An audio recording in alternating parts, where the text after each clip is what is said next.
Hello everybody! In this video, I'll demonstrate how we can program a shader that simulates a page turning in a book. Definitely a very effective way to transition between scenes. So let's launch the Godot editor and get started.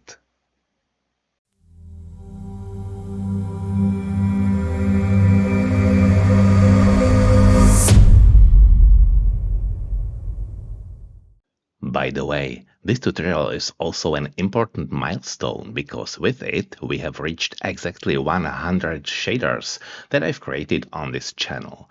And since all of them are included in the Godot shader pack, this product has now reached version 1.0 and I'm officially moving it from early access to full release.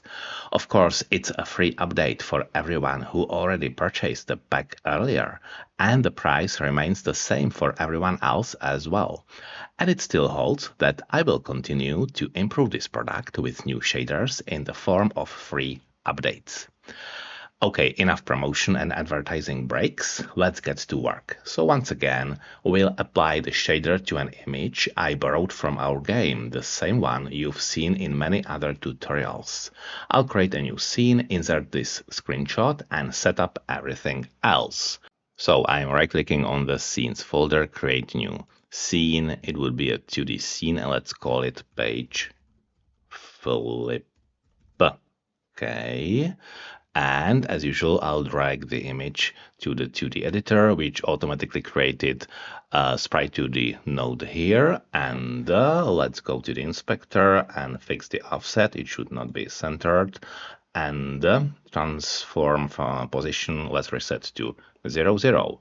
Very well. Scrolling down to the materials section where I'll create a new shader material, click it and create a new shader, which is called pageflip.gd shader, type shader mode canvas item, and I'll just put it to the shaders folder and create and click again to open it in the shader editor. Okay, and Godot has generated some basic template code as usual, and since it contains more than we need, I'll delete the unnecessary parts, deleting a vertex and deleting white and save. Now we can get to work. The page turning effect will be based on simulating the bending of paper, which we'll achieve by blending two images depending on where the bend currently is. I'll start by adding uniform parameters that will control the resulting effect. Essentially, we need two vectors, one for the center coordinates of the paper bend and one for the direction of that bend. To make them easier to adjust in the inspector, I'll define them as 4 float values, like this. Okay, so uniform float fold x with a hint range and the initial value 0 equals 0, and the range would be from 0 to 1 and the step point 0, 1. Now I'll copy and paste this line and rename it to fold y for the vertical direction. Everything else is the same, and I'll copy and paste these two lines and rename them to normal x and normal y, which will define the direction or the normal vector. And there is just one change. I will set the initial value to 1, and let's open shader parameters and reset it so everything now reflects the code in this shader editor. Notice that I set the default value of normal x to 1 so that we can immediately work with a vertical fold without having to set it manually in the inspector. Later I'll show how to change it to a horizontal one. Alright, and the final parameter will be the image we want to display after the main page is turned, and I'll call it next page. Uniform sampler 2D next page. Underscore next page. Cool. Now let's move on to the fragment function. I'll write the first few lines and then explain them. So the usual stuff, vec2 uv equals uv. Now vec2 resolution is 1 divided by texture pixel size. Vec3 color is function texture applied on our texture, the background image, and UV coordinates, the original one, capital, and RGB only, because it's a vector 3, there is no alpha channel, and vec2, let's call it aspect, and that would be vector 2 of resolution X divided by resolution Y and 1. Okay, as you may have noticed, we are once again recalculating the aspect ratio right here using the texel dimensions of the background image. That's because the image isn't square and we want to display the turning page independently on its proportions. However, in this shader, we'll need that recalculation in several places, so I define it as a vector called aspect, and we can later multiply the other vectors by. This will make the code cleaner and easier to follow. Now we need to create vectors from the uniform parameters and apply the aspect ratio to them to get the expected values. It will look like this. Vec2, and let's call it fold, is vec2, and I'll use this one minus fold x, 1 minus fold y, and as I said, multiplying by the aspect ratio. And in the same way, vec2 normal would be normalize. I'll explain that shortly. Vec2 of normal x and normal y. Okay, and again multiplied by the aspect ratio. Okay, you might be wondering why I am subtracting fold x and fold y parameters from 1. That's because we are turning the page from right to left. So a value of 1 represents the start of the transition and 0 represents the end. This simple adjustment saves us from having to move the slider in the opposite direction. As for the normal vector, we only care about its direction, which is why we normalize it using the normalize function. Okay, and next we want to determine whether the current pixel is in front or behind the fold. So first, let's calculate its relative coordinates on the page, which would be this vector. Vector, let's call it page UV, is UV times aspect and minus the fold vector. And then, using the dot product function, we'll find its position relative to the fold direction. Float, let's call it page size, and as I said, dot product of page UV and the normal vector. Okay, so if this result is positive, we are on the right side, so we'll display the second image. If the result is negative, we need to display the turning page. So let's insert the basic conditional code for that. If page size is a positive number greater than 0, we'll do something else, we'll do something else. And let's add the output of the to the end of the fragment function. Color is, as we know, is vector 4, and it consists of our color and 1 for the alpha value. Great. So let's start with the second image, which will gradually reveal.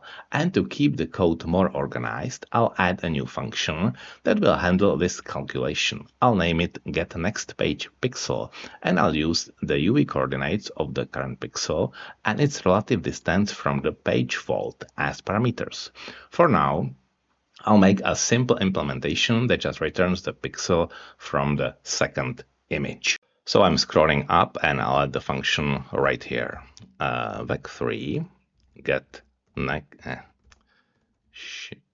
next page pixel, and as I said, two parameters, vec2 uv and float, let's call it page dist, which means that we are working with the distance from the page fold.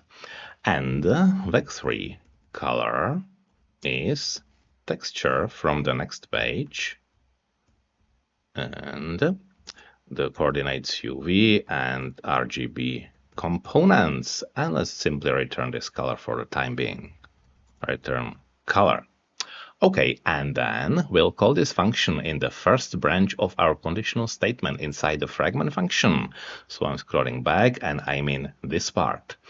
And as I said, we call this function, so it would be color is get the next page pixel with UV and page size.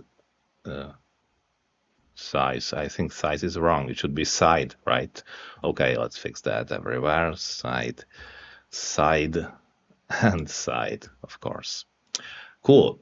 And now, when I go to the shader parameters, let's just show more of the picture and change fold X. We should see, yeah, we can see something. Of course, we see that we forgot to add something to the next page parameter. Let's fix that. The usual one, chapel JPEG. Okay, and now let's do it again. And we can see there is, of course, no fold yet. I mean, no smooth fold, but we can see that something is going on there. I can also modify normal Y and normal X, which gives us a diagonal fold. Let's try it. Changing normal Y. Can you see it? And normal X. Yeah, and if I get to 0 for normal X, now we are working with the vertical fold if I change fold Y. But for now, let's just get back to the original settings. Okay, and we might need to change to increase the hint range for fold X to achieve the full transition if it is skewed, but another option is to adjust fold Y as well. Let's demonstrate again. I'll just change it this time, and now let's finish the fold. Okay, very well. So it definitely looks interesting, but now let's go back to the original vertical effect. And yeah, that's what I just did. Cool. The transition between the images is too sharp. Yeah, definitely. We can see it. So let's soften it by simulating a shadow. I'll control it using two new uniform parameters, which I'll name next shadow size and next shadow power, since they only apply to the next page, this blue one. Later, we'll add parameters for the shadow along the page fold as well. Okay, so scrolling up to the uniform parameters section, and let's add them. Uniform float. Next, shadow size with a hint range and initial value 0.5, and this would go from 0 to 10 with the step point 0.1. And the power. So let's copy paste and change the name to next shadow power.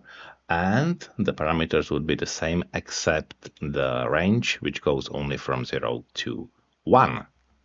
Okay, next, we'll modify the getNextPagePixel function, so we can finally make use of this page dist parameter. First, I'll create a smooth shadow using the smoothStep function, and then blend it with the image using the mix function. So let's do it here. Float shadow is smoothStep with parameters 0. Now, next shadow size, and I think it's still too high value, so let's divide it by 10 and page dist parameter. Okay. And let's use this value to simulate the shadow using the mix function. So instead of simply color, we'll do this mix of color and multiplied by 1 minus next shadow power, then color and shadow as the weight value. Okay, and we should already see something. Let me just zoom in. Yeah, there is something like a shadow here. And if I move the fold, we can see it better right now. Great. Let's go back to the original zoom. Okay, and so that's the first half of the algorithm done. Now we can move on to the second part. And in this part, we'll also blend the pixel from the texture with a shadow along the page fold. So let's add uniform parameter with the back prefix, since they apply to the back side of the turning page. And again, let's make it easy for us and copy paste. And instead of next, I'll use back. Okay, and the hint ranges are the same, but the initial values I think I set to 2 and 0.7 to look better. Okay, that's because this shadow will be slightly wider and more pronounced. Now I'll insert a function that performs the blending. It will be similar to this one, and let's call it vec3 get back page pixel, and this time vec3 back color and float page page dist. These are a bit different input parameters. I'll get to it. So again, let's create a shadow. I think we can copy this line and only change some parameters. So pasting this, and it would be not next shadow size, but back shadow size. And yeah, page this is correct. Okay, and we'll return the mix similar to this one. So copying and pasting. And again, let's change the parameter to back shadow power. And instead of color, we have back color here. Back color, shadow. Yeah, this should be correct. You might wonder why this time I'm passing the pixel color in this variable directly as a parameter instead of the UV coordinates. That's because the color comes from the internal texture variable, this one, and this variable exists only inside the fragment function, so it wouldn't be defined in this function. Okay, so we got this function, and now we need to call it from the fragment function. Let's do something. I think we have two basic options, two basic problems to solve. The pixel coordinates of the folded page, and we need to decide whether to display the pixel from the original or folded page. So first, I'll calculate the pixel coordinates using the following formula. Let's do it here. Vec2, of course, and I'll call it flip UV is UV times aspect minus 2 times minus